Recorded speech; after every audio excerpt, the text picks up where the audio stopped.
Hello বন্ধুরা, সদ্য আদ্রিত কৌশাম্বীর বিয়েতে জমিয়ে মজা করেছেন অভিনেত্রী তন্নিলাহা রায়।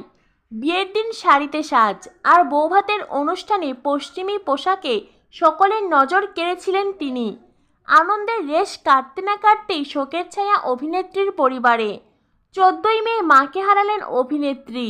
মায়ের হাতের ওপর নিজের হাত রেখে একটি ছবি শেয়ার করেছেন, সেই সঙ্গে লিখেছেন একটি আবেগঘন পোস্ট। মাতৃহারা তন্নি খুব স্বাভাবিকভাবেই কান্নায় ভেঙে পড়েছেন। মায়ের সঙ্গে শেষ কিছু ছবি পোস্ট করে তন্নি লেখেন, মা ও মা, এই হাত দিয়েই তো আগলে রাখতে আমাদের।